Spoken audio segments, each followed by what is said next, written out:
She did what? That was the phrase that constantly ran through my mind in a loop. Dara had run into a house that scented of dark magic and blood. Check.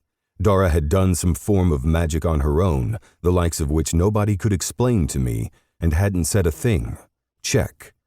Dara had been kneeling in the blood of our enemy, head knelt over the coven leader when I ran into the townhouse. Check. The entire coven was dead, and it stank of vampires and dark magic, and Dara was in the middle of it. Check.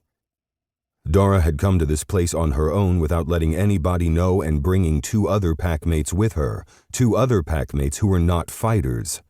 Check. I was going to kill the woman who might be my mate. That was it. She might be a death witch, but I was going to be her death. I could not believe I had walked in and shouted at the woman who could be my mate standing in blood. And I didn't shout. I was the calm and collected one when everyone else felt like death was coming. That is what I did. But when I'd seen her, I'd lost my damn mind. "What the hell are you doing?" I said, and she rolled on me. "Trying to do what I could. You're here, so help me clean up this mess.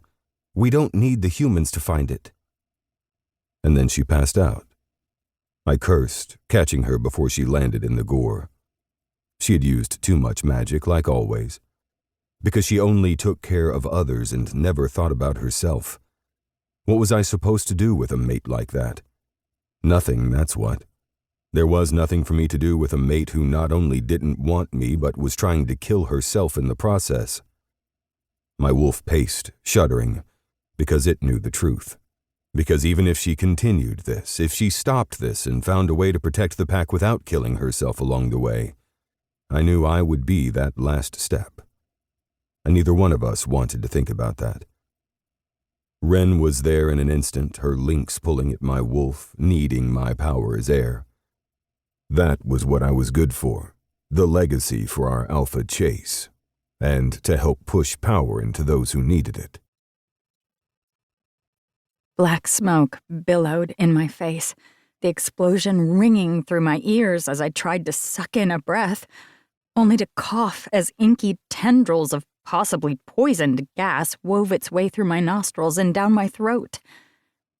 I fanned the air in front of my face, choking, as I grasped the edge of my workbench, trying to turn on the exhaust fans. Witchcraft and technology didn't always go hand in hand, but an overhead exhaust fan for your witch's brews really was the only way to go. Especially since I wasn't an air witch that could do that on my own. I worked in something a little darker. I shuddered, turning from my water bottle as I wiped the soot from my eyes. I knew I would need to shower again before I headed out. This had been my last-ditch effort. One try until I went to my hands and knees once again and begged. Because I would beg. At least try. Getting anything really didn't work out for me. I pressed the button on top of my water bottle and chugged it back, grateful for the coolness down my throat. I coughed and sputtered as I choked again and spit into the sink, annoyed with myself. Well, that looks like tar. What exactly had I just inhaled? I washed my face in the sink, drank more water, grateful when the smoke began to dissipate. I looked at my cauldron. It was more of a pot, really, one that anyone could make soup in, but I called it my cauldron. That's what a witch did. At least, some witches.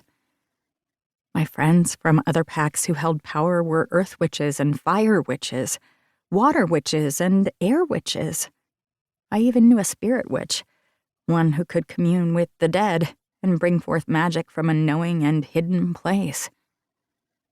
But I was not that. No, I was a harvester, a death witch.